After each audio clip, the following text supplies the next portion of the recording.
What happens when one of Britain's most respected actresses sits down for what should be a simple chat about her latest film? It only took 37 seconds for Coleen Nolan to destroy her own reputation with the most shocking comment ever heard on daytime television.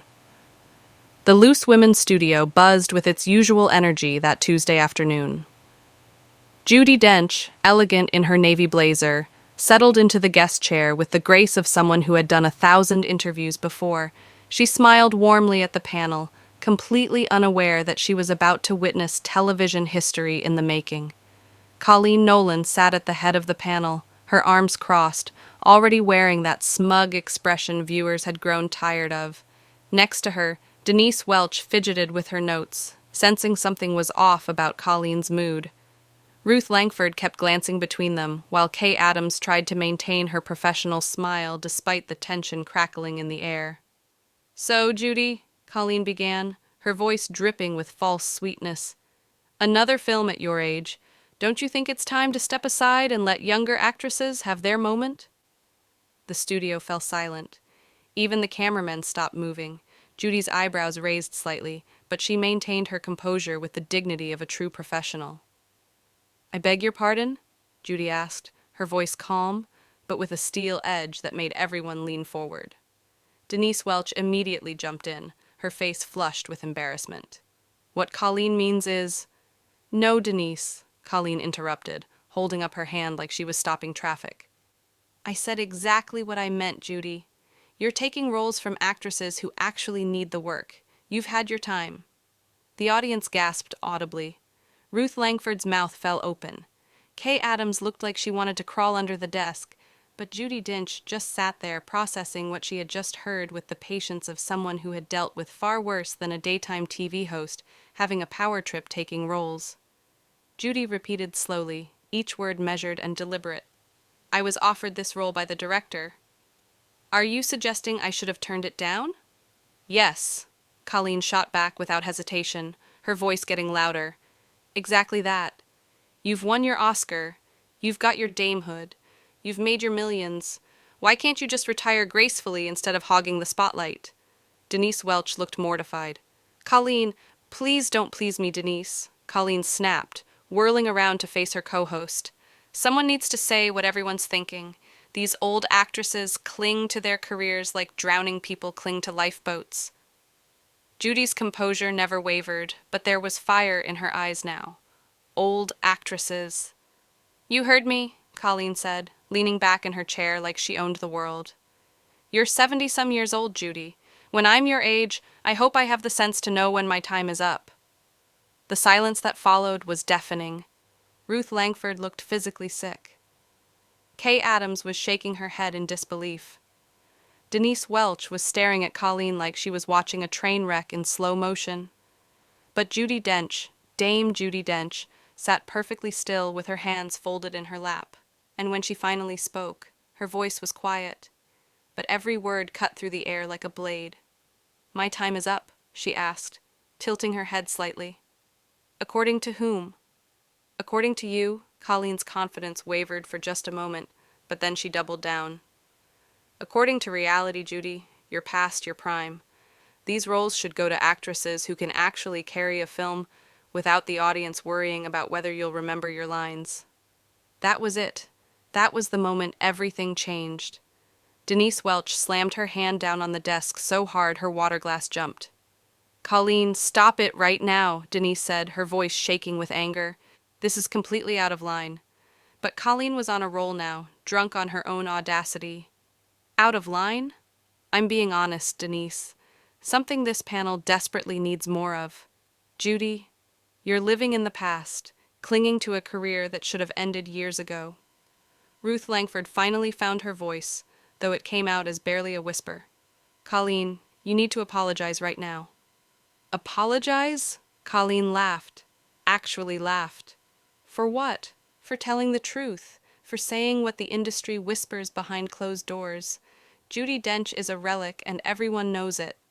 The camera caught Judy's face in that moment, and viewers would later say they had never seen such controlled fury. Her jaw tightened almost imperceptibly, and when she spoke, every word was crystal clear. "A relic. she repeated, her voice deadly quiet. Is that what I am? That's exactly what you are, Colleen said, apparently oblivious to the fact that she was digging her own professional grave. You're like those old movie theaters that refuse to modernize. Beautiful in their time, but completely irrelevant now. Kay Adams looked like she might actually be sick. Denise Welch was openly glaring at Colleen now, her professional demeanor completely abandoned. Irrelevant, Judi said, and somehow she made those 4 syllables sound more intimidating than any scream. How interesting. Tell me, Colleen, what exactly makes you qualified to determine relevance in the acting world for the first time since this disaster began? Colleen hesitated, just for a second, but everyone saw it. I'm a television presenter, she said, but her voice wasn't quite as strong as before. A television presenter, Judi repeated, and the way she said it made it sound like the most ridiculous job title in the world. And how long have you been acting professionally? I don't need to be an actress to recognize when someone's career is over, Colleen snapped. But there was defensiveness creeping into her voice now. Don't you? Judi asked, leaning forward slightly. How fascinating. So, you believe your expertise in morning television gossip qualifies you to advise Oscar winners on their career choices? Ruth Langford tried desperately to salvage the situation. Perhaps we should move on to no, Judi said firmly, never taking her eyes off Colleen. I think we should explore this further. Please, Colleen, enlighten me about your vast experience in the film industry. Colleen's face was getting red now, and not from embarrassment, from anger. She was realizing that her victim was fighting back, and she didn't like it one bit. My experience isn't the point, she said through gritted teeth. The point is that you're taking opportunities from younger actresses who deserve them more. Deserve them more, Judi repeated thoughtfully. Based on what criteria? Their youth, their inexperience, their lack of training perhaps based on the fact that they have their whole careers ahead of them. Colleen shot back while you should be at home enjoying your retirement like a normal person your age. And there it was, the line that would end Nolan's credibility forever. Even she seemed to realize she had gone too far because the studio fell so quiet you could hear the air conditioning humming. Judi Ding sat in that silence for a long moment, and when she finally spoke, her voice was softer than before, but somehow more terrifying. A normal person my age? Judi said slowly, each word dripping with ice. How delightful! Tell me, Colleen, what exactly should a normal person my age be doing? Knitting? Gardening? Waiting quietly for death, perhaps? Colleen shifted uncomfortably in her chair, but her pride wouldn't let her back down. Maybe not waiting for death, but certainly not pretending to be something you're not anymore. Pretending, Judi repeated. And now there was genuine amusement in her voice, which was somehow worse than the anger. I see. So when Daniel D. Lewis won his Oscar at 55, was he pretending? When Helen Mirren won hers at 61, was she living in a fantasy? That's different, Colleen stammered, but she was losing ground fast. Different how? Judi asked, leaning back in her chair with the confidence of someone who had just taken control of the entire situation. Because they were younger by what? A handful of years? Or is it different because you hadn't appointed yourself the arbiter of their careers yet? Denise Welch was nodding along now, clearly delighted to see Colleen getting her comeuppance. Ruth Langford looked relieved that someone was finally standing up to the bully. Kay Adams was scribbling notes, probably already planning how to distance herself from this disaster. Look, Colleen said, trying to regain her footing. I'm just saying that there comes a time when you need to make room for the next generation.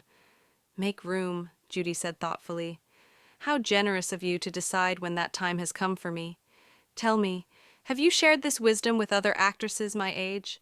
Perhaps you'd like to call Maggie Smith and let her know she should step aside. Or maybe Helen Mirren needs your guidance on when to retire. Don't twist my words, Colleen snapped. But her voice was getting higher now, more desperate. I'm not twisting anything, Judi replied calmly. I'm simply trying to understand the logic behind your position.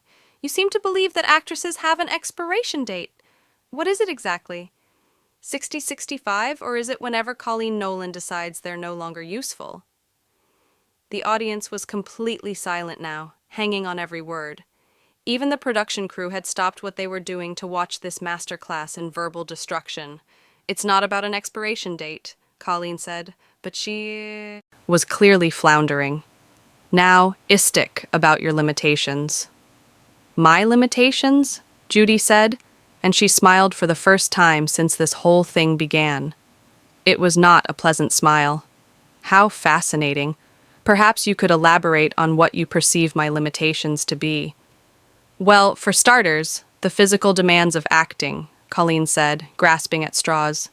"Action scenes, long days on set, the stamina required." "The stamina required," Judi repeated, and now she was genuinely enjoying herself. "Tell me, Colleen, when was the last time you worked a 16-hour day? When did you last memorize a 100-page script? Have you ever performed 8 shows a week on the West End?"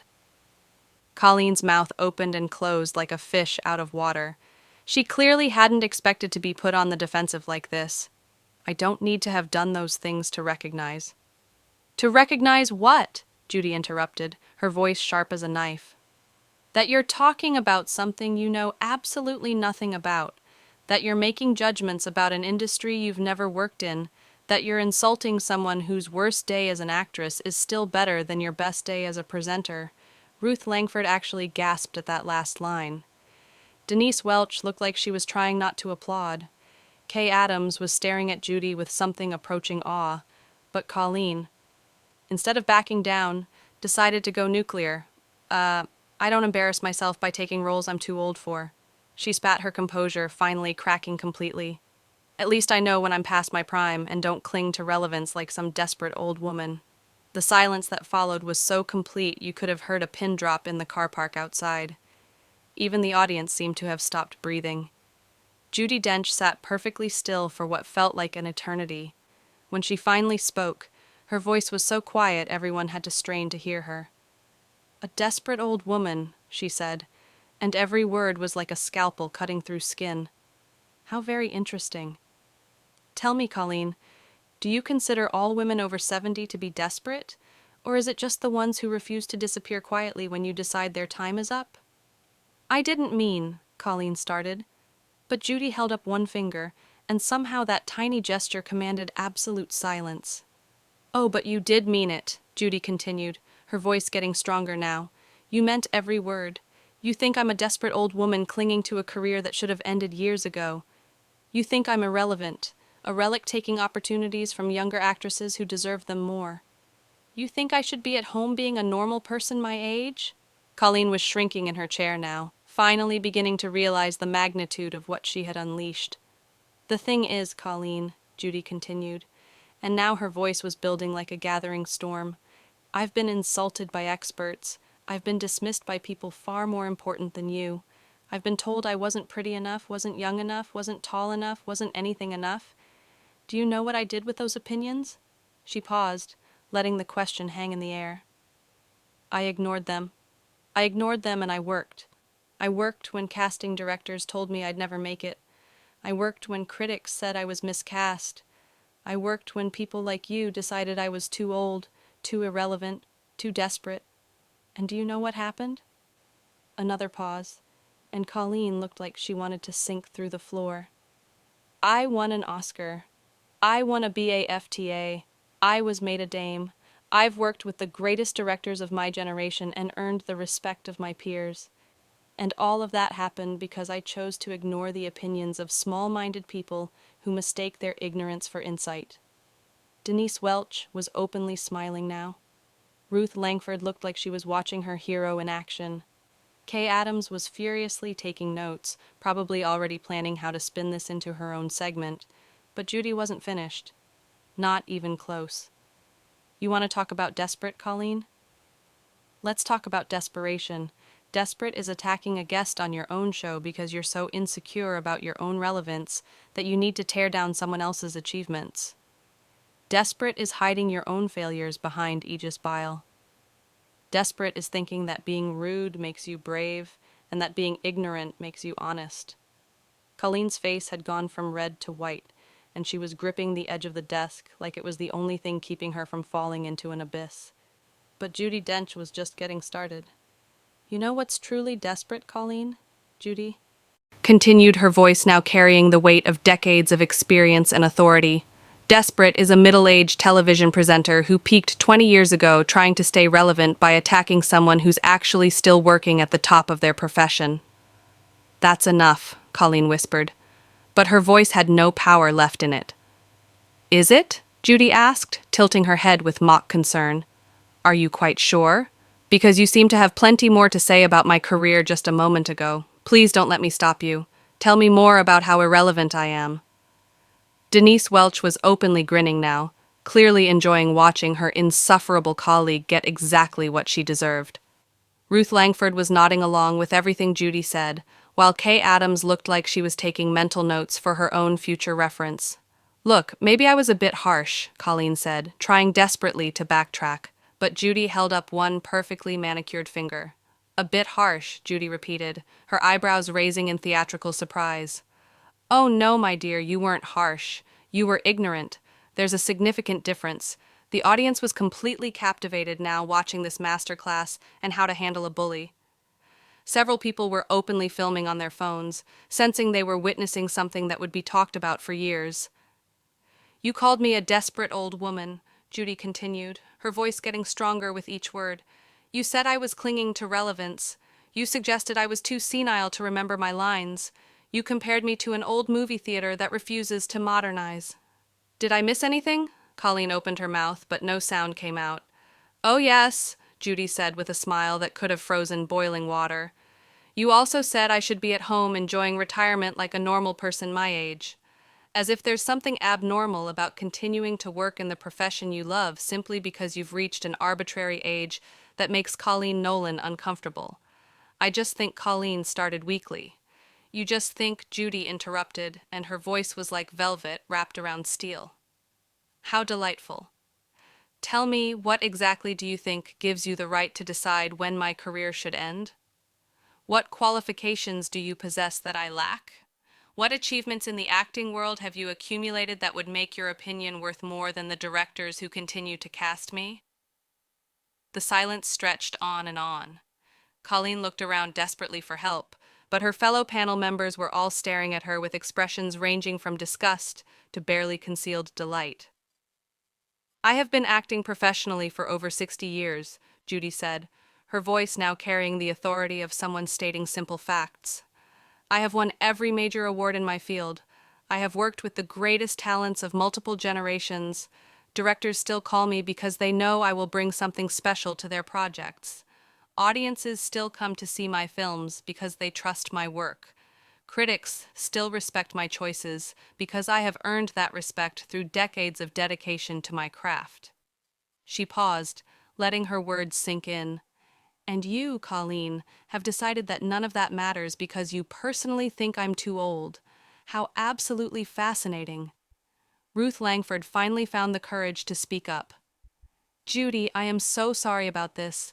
Colleen's views don't represent this show or any of the rest of us. Oh, but they do represent something, Judi said, never taking her eyes off Colleen. They represent the kind of casual ageism that's become so normalized in our society that people like Colleen feel comfortable spouting it on national television without a second thought. Denise Welch nodded vigorously. You're absolutely right, Judi. This is completely unacceptable. Unacceptable, Judi agreed, but also quite revealing. You see, Colleen, when someone attacks another person's age and experiences negatives, it tells us far more about the attacker than it does about their target. Colleen was shrinking visibly in her chair now, looking like she wanted to disappear entirely. It tells us that they're threatened by competence. Judi continued relentlessly. It tells us that they mistake longevity for weakness and experience for obsolescence. Most importantly, it tells us that they're so insecure about their own limited achievements that they need to diminish others to feel better about themselves. That's not, Colleen tried to protest, but her voice was barely audible. Isn't it? Judi asked with devastating precision. Then please enlighten us. What exactly motivated you to spend the last 15 minutes telling a dame of the British Empire that she's too old and irrelevant to continue working? What possible justification could you have for such breathtaking rudeness? The camera zoomed in on Colleen's face, capturing every moment of her complete humiliation. Her mouth opened and closed several times, but no words came out. "I'm waiting," Judi said with the patience of a teacher dealing with a particularly slow student. Finally, Colleen managed to whisper, "I was just giving my opinion." "Your opinion?" Judi repeated thoughtfully. "How generous of you to share it. Tell me, do you often give your opinion about subjects you know nothing about? Or is acting the only profession you feel qualified to critique despite having zero experience in it?" Kay Adams tried to jump in to save her colleague. "Perhaps we could move on to discussing your new film, Judi." "Oh, but I'm having such a wonderful time discussing Colleen's opinions," Judi said with mock enthusiasm. "It's so rare to encounter someone so confident in their ignorance. It's almost refreshing in its complete lack of self-awareness." The audience was hanging on every word now, sensing they were witnessing something truly spectacular. Even the production crew had abandoned any pretense of working, all eyes glued to the unfolding destruction of Coleen Nolan's credibility. "You know what the truly tragic part is, Colleen," Judi said, her voice softening slightly as if she actually felt sorry for her tormentor. "You had the opportunity to interview someone who has worked with some of the greatest talents in the history of cinema. You could have asked about my experiences with directors like John Madden or Sam Mendes. You could have explored what it's like to work alongside actors like Daniel Craig or Leonardo DiCaprio. You could have discussed the craft of acting, the challenges of different roles, or the evolution of the industry over the decades." She paused, letting the weight of missed opportunities settle over everyone. "Instead, you chose to waste everyone's time with your petty prejudices and amateur psychology. You turned what should have been an interesting conversation into a display of your own limitation. How very sad for you." Ruth Langford was staring at Colleen with undisguised disgust now. Denise Welch looked like she was trying not to applaud. Kay Adams was furiously scribbling notes, probably already planning her own damage control strategy, but Judi Dench wasn't quite finished delivering her masterpiece of verbal destruction. "I want to thank you, Colleen," she said, her voice dripping with false sincerity. "You've provided a perfect example of why experience matters in any profession. You've demonstrated beautifully why knowledge and preparation are essential before opening one's mouth. And you've shown everyone watching exactly what desperate actually looks like." She stood up gracefully, smoothing down her blazer with the composure of someone who had just won the most important battle of the day. "I think I'll leave now," she said with dignity and tact. "Not because you've managed to hurt or intimidate me, but because I have better things to do than waste any more time on someone who mistakes ignorance for insight and rudeness for honesty." As she walked toward the exit, she paused and turned back to face the panel one last time. "Oh, and Colleen," she said sweetly, "the next time you feel compelled to share your opinions about someone else's career, you might want to make sure you've actually achieved something worth talking about first. Just a friendly suggestion from one professional to another." And with that, Dame Judi Dench walked off the set, leaving behind a stunned studio, a humiliated host, and television history that would be replayed for decades to come. The camera caught Colleen's face in the final moment, showing a woman who had just learned the hardest lesson of her career. Never underestimate your opponent, especially when they've earned the right to be called a legend.